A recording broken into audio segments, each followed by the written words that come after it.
Hello, hi again. This is part 3 of 3 of TQ 2439. I'm now at the conclusion of a marathon of quotes on the topic of falling in love, sometimes called transference love. And due to storage limitations, I got cut off in the last video here. So this will be a short video to wind down. So the song we're concluding with is the What a Fool Believes by the Doobie Brothers. So let's just quickly run through the lyrics here. He came from somewhere back in her long ago. So that's a very good starting point, because we know right from the beginning it's a reference to the mother. So the problem with falling in love is that we have unfinished business with the mother.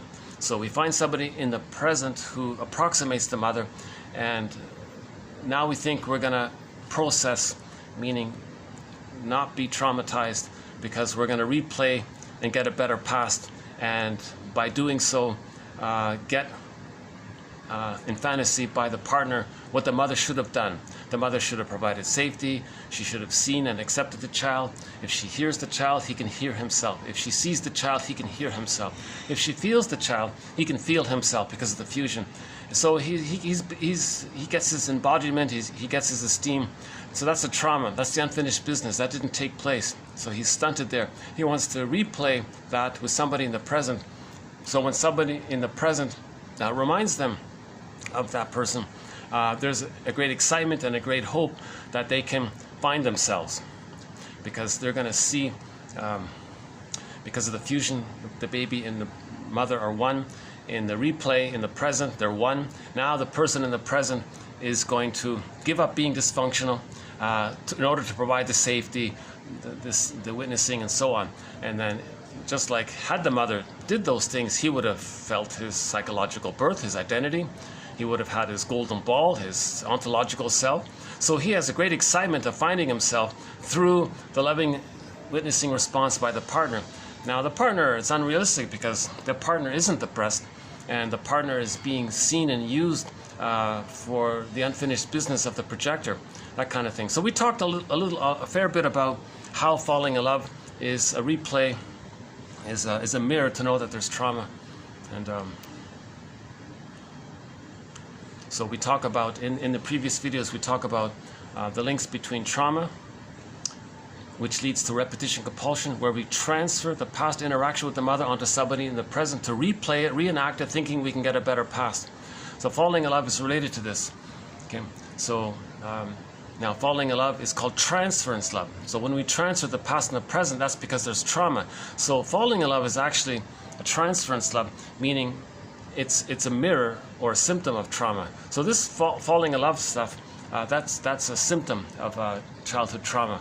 So you're trying to get your infantile needs met. Now the baby's relating to the breast, so you're not really seeing the person fully as a person. You don't even really know the person. Maybe you just want to relate to them emotionally from the reference point of where the trauma take place, to process and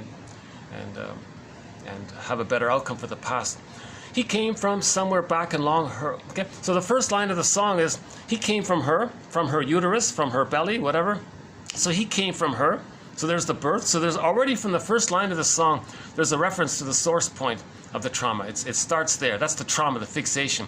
He came from her. So there's a reference to the mother right off the bat. So now we know the source of it. Now, that's for the biological birth. But we're also talking about the psychological birth. So he came from her arms, okay, where there was a problem in the breastfeeding. Okay. Now, that problem, he's going to become a sentimental fool, because later on, if someone reminds him of the mother, he's sentimental. Oh, can this person, through my fantasy, be the good mother for the past, and then I get my feelings back? He's a sentimental fool. He doesn't see clearly. Okay. Now, in his fantasy, he's trying hard to recreate what had yet to be. Okay. So the baby never got the good mother. It was yet to be. It never occurred. So what should have been, he's fantasizing what should have been through the partner. Partner, you be the good mother that should have been. So that's great. Now she, in response, musters a smile for his nostalgic tale. So she's overwhelmed by this. So she politely says, I don't know how to help you, kind of thing, for his nostalgic tale. Now this is called pathological nostalgia. So when there's trauma, there's pathological nostalgia, where it's also called complicated grief. You're not remembering what happens. You're just still creating fantasies that a better past can take place. That's nostalgic. That's pathological nostalgia. Now he never coming near what he wanted to say, so he can't speak his truth. He can't make I statements. He's unself-reflective. He doesn't know himself. He's just entranced with the fantasy that he's going to get the love, so he can know himself and have the ability to know what he feels and say what he means, only to realize that it never was. So he never got the love, and the woman can't do it. So the woman, the girlfriend, had a place in his fantasy life. Now he never made her think otherwise. As he rises to her apology, anyone else would surely know. He's watching her go. What a fool believes. Now, he's a fool because he says here, someday, somewhere, she'll come back, she'll return. So he's still holding on to the fantasy. No wise man has the power to reason away. So even a guy with 10 PhDs on his wall, if he has emotional, psychological, spiritual development, arrested development, sensitive development, emotionally, and he falls in love, he can't do it. He can't. So when you reason something away, when you explain away something, the jargon is you're going to explain it away. You're going to create some excuse. You're going to lie. You're going to deny it. You're going to BS yourself. He can't do it. The only way, we can only feel it away. If all the emotions from childhood are coming up, the only way to truly, it's called constructive wallow. You want to constructively accept your feelings and realize that your feelings, that's you feeling, that's the feeling you had as a child, and it's coming up now. So you want to accept your feelings. You don't want to explain it away. So even a guy with 10 PhDs, he can't lie to himself anymore. So you see. Finally here, well, it's better than nothing. So yeah, maybe there may be some truth to that. Neurotics can't love yet. Neurotics are only capable of transference love. So when there's arrested development and insecure attachment style, strain, trauma, developmental trauma, interpersonal trauma, etc. The greatest hurt of all, mother failed me. At that point, they're going to transfer the past and the present. That's called transference love. And neurotics, unless that's healed, that's all they're capable of doing. They can only achieve genuine love when they differentiate and forgive the parents. So let's play the song here. My batteries on my phone's going to run out in a couple of minutes here. So this is the cover. I don't know if I played the original by the Doobie Brothers, but that video it's still in the process of being uploaded. So I don't know if I can play it or not, if it's going to get trimmed out. So I'm just going to replay the cover. There's like a band who covers the song. I thought they did a great job.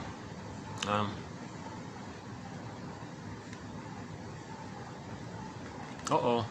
Do we still have it? Hold on a second. Oh, what a pity. I think I accidentally... Oh, okay. Oh, what a pity. You know, I think I accidentally deleted it because I was trying to make space. Oh, for Pete's sakes. Okay.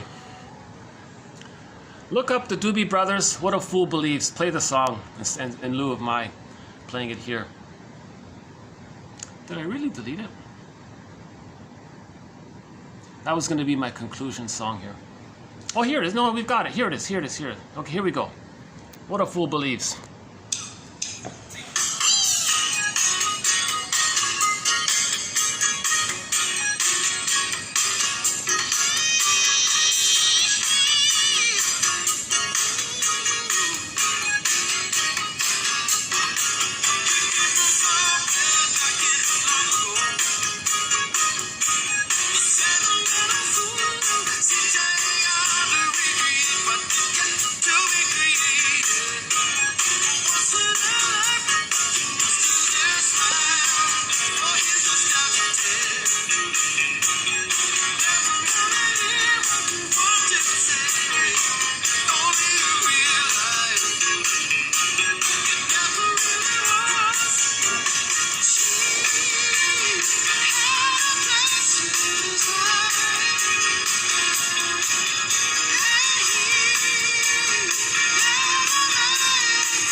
So this song makes reference, in my opinion, this song makes reference to rationalization when you want to explain something away.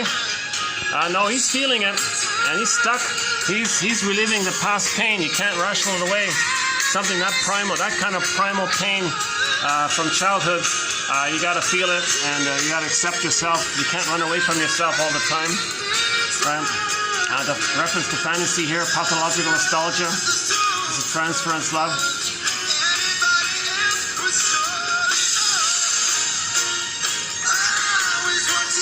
What I'd like to do at this moment here before my phone cuts out is I want to show you the quotes.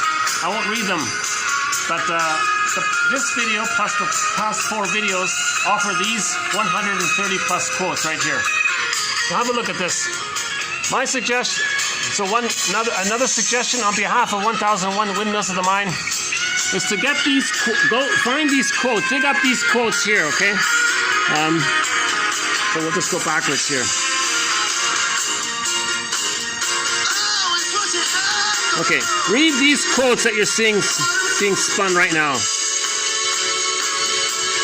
All of these quotes are about falling in love. All of these quotes are written by shrinks, helping to understand this business of love at first sight. This love leads to madness feeling, and then we feel lovesick. There it is there, right? One more time through them. Read these quotes. Read these quotes. Read these quotes. I think it can be very helpful to anybody dealing with unrequited transference love.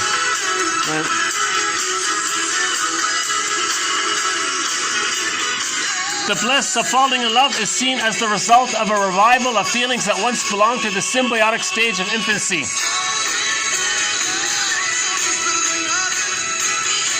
Falling in love with someone who has an uncanny resemblance with the prenatal mother. The repetition compulsion that drives these unconscious projections tends to create a defensive experience of living with the same familiar objects. This stands in contrast with the developmental hope and fantasy of having a better reconstructive experience. That's what they want. They have a fantasy of a better reconstructive experience from the past. Partner choice, transference repetitions based on the experience of one's past. The hope that the new relationship will provide novel and better experience. The bliss of falling in love is seen as the result of a revival of feelings that once belonged to the symbiotic phase of infancy. Good one there. We got a lot of good quotes from Bergmann there. And it goes on, the difference between mature love and falling in love. Okay? So a distinction can be made between mature love and falling in love. The latter is characterized by projection of the ego ideal, meaning you when you were strong in the womb, onto the other, okay?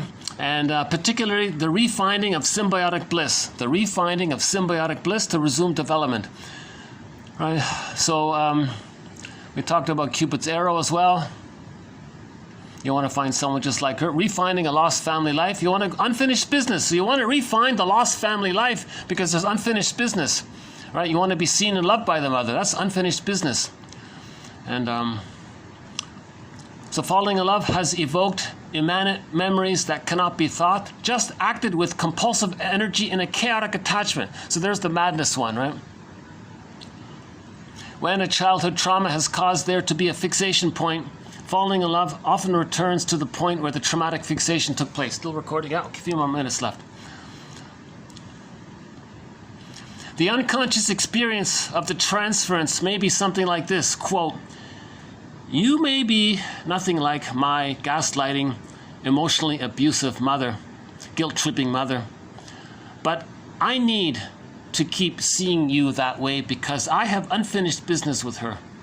People seem compelled to repeat past unhappy relationships. In the transference, the client says unconsciously to the therapist, quote, "I know that you are really my therapist, another person out there that I have discovered, but I will create in you a replica of my mother or sibling, and I will act towards you and feel about you as if you were really that person, all the while knowing that you're not." Again, because of the unfinished business. The repetition compulsion underlying transference represents an attempt to keep repeating a past trauma until a different outcome is achieved. That is to say, it is an attempt at mastery. This endless attempt, endless. Russell says you can have 20 lifetimes reenacting the trauma with others in the present. It's not going to work, right? So if the mother shamed the baby, you identify with the aggressor, you shame others in your negative humor. You can have 20 lifetimes being a cynic. It's not going to change the past. You got to mourn the past.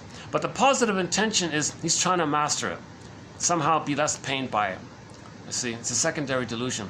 So this endless effort, so someone called it infinite mourning, because there's no time, it's timeless, it's like it's infinite, so it can go on forever. This endless attempt to gain mastery requires the choice of an object or the perception, meaning distortion of an object that is the original trauma-inducing object. So you're attracted to people who resemble the original trauma-inducing object. So in other words, wounded people are only going to be attracted to those who are wounded themselves, and maybe they have identified with the aggressor, so they're going to be wounding towards you, because you're trying to find someone that reminds you of the wounding parent. So you're only attracted to someone who resembles that, right? So you're not going to be attracted to a healthy person, because that won't trigger up the dysfunctional mother. You need a dysfunctional partner to trigger up the dysfunctional mother. Then you're excited, because now you're going to get a chance to free the woolly mammoth and find your feelings. So the goal is mourning. So to the work of mourning is what must accompany the shift from repetitive falling in love to real love and intimacy. So that was the conclusion of TQ 2435. The work of mourning that must accompany the shift from repetitive falling in love to real intimacy and love. And it can be done. So transference, a re-experiencing of early relational stories. Okay, same thing with falling in love. Falling in love, a re-experience of early relational stories. Right? So this is a primal dream to return to the symbiosis. Falling in love repeats infantile models. Now there's an adventure. So falling in love, being inevitably subject to disillusionment, okay, what a fool believes, it's going to be disillusioned, may be allowed to lapse in favor of the adventure of getting to know one's love object more and more deeply. So the falling in love brings people together. Now the two people say, whoa, well, now that we're together, let's get to know each other. Now there's a new adventure. Then you can convert the being in love and falling in love to loving. Right? The loving is the two people psychology. Projected love, which is the same as falling in love, which in turn is a form of immature self-love or narcissism. See, the narcissism is the primary narcissism was unresolved. That's unfinished business. Another unfinished business is that the primary narcissism didn't get a chance to exist fully, so it could be let go. So they want to resume the narcissism. So they want to see themselves, their wounded narcissism. They want to infuse it into the other person. The other person responds with love. That'll restore the narcissism, so it can be let go. That's the unfinished business. Right? Falling in love is not voluntarily chosen. That's right. The unconscious is only going to wake up and get excited if somebody happens to resemble the rejecting mother. So you consciously can't choose to transference love. It's this compulsion from the pain. We talked about that earlier in the last videos. Symbiosis. Lots about fusion and merger. So this is the source of love is having been loved. The source of love is having been loved. This answers the mystery of mate selection. This answers the mystery of mate selection. You're choosing someone who's not going to love you because the mother didn't love the baby. That's the mate selection. You have unfinished business. You want to get the love. And the fantasy is part of it.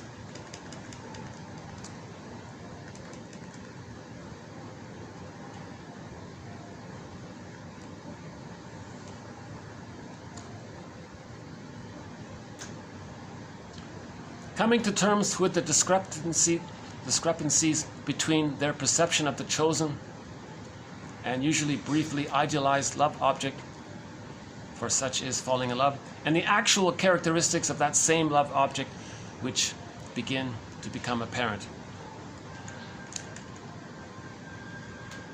So a lot of these quotes talk about the link between falling in love and how it's a transference. Falling in love with me, which meant that she had developed a new kind of transference relationship. Falling in love represents the finding of self in other and the finding of other in self through the eyes of the beloved, the recovery of a primitive sense of fusion or paradise lost. Paradise lost. Right? So the paradise was lost at the nursery, in the nursing. Now paradise found. Now during that, now that it's found, it's from the paradise that the person gets loved to know himself. So there's huge excitement. You get the paradise back, you get like a second chance to know yourself kind of thing, so they're very excited.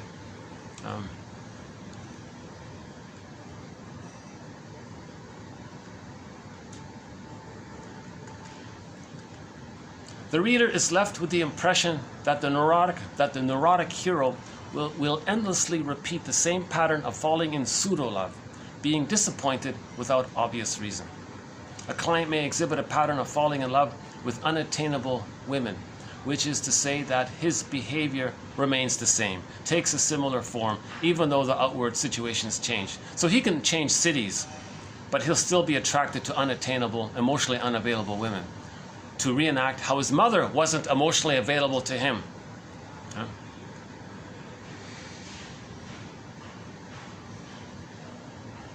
He's going to distort the present. Yeah. These are good quotes. I really suggest going through them.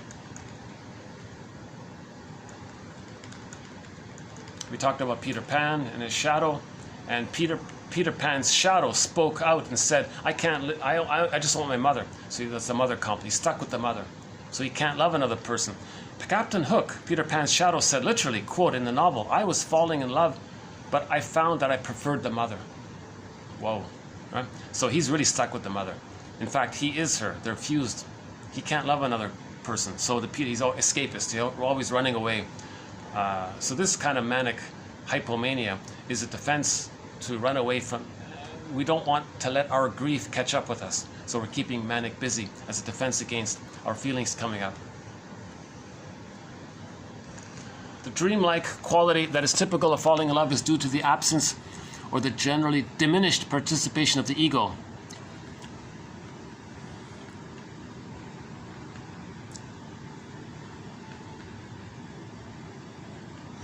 The infantile prototypes behind falling in love remain unconscious.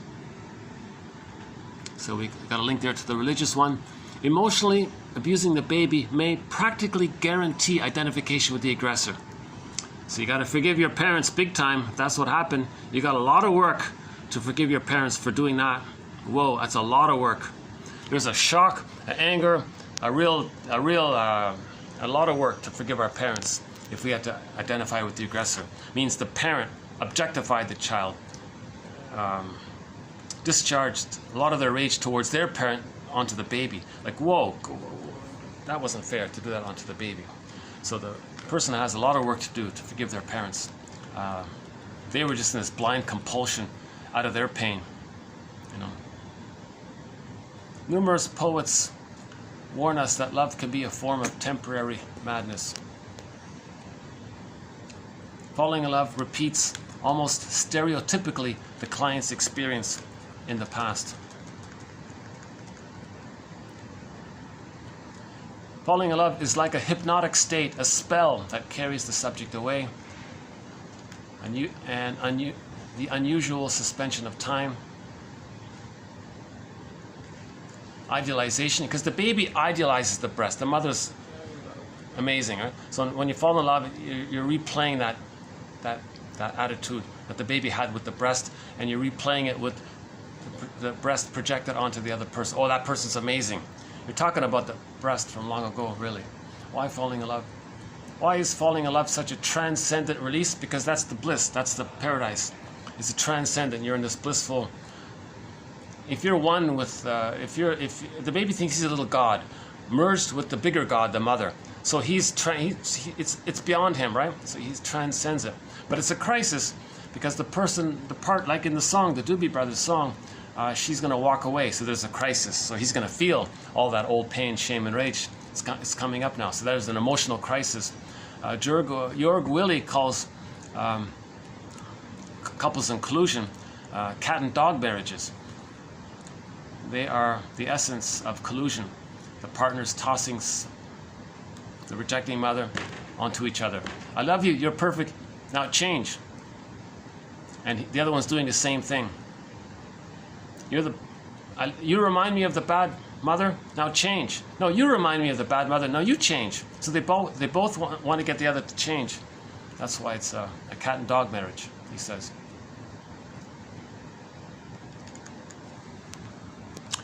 Okay, a lot of good quotes here. Falling in love. Okay, because of the mind-body connection, there can be a physiological collusion. When there's a psychological collusion, there's going to be a body physiological collusion when a kind of symbiotic relationship is temporarily formed. Right? One must, however, be willing to take all the risks associated with falling in love. The discovery of the limits, the realization of imperfections, the pain of disappointments, the possibility of tragic outcomes, and the aching disillusion of illusions. Oh, I like that one. The aching disillusion of the illusion.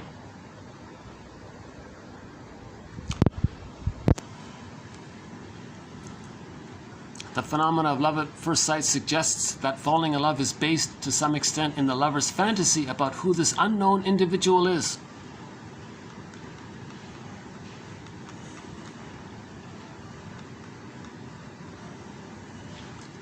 Some of the intensity of the experience of falling in love derives from the painful, albeit diluted, recognition of ourselves in another, a narcissistic and hence imaginary component, especially when the beloved closely resembles oneself. So there's the fusion there. And we did this song, falling in love with love is falling for make-believe. One client said, quote, "I wonder if my falling in love has prevented me from seeing certain things about you."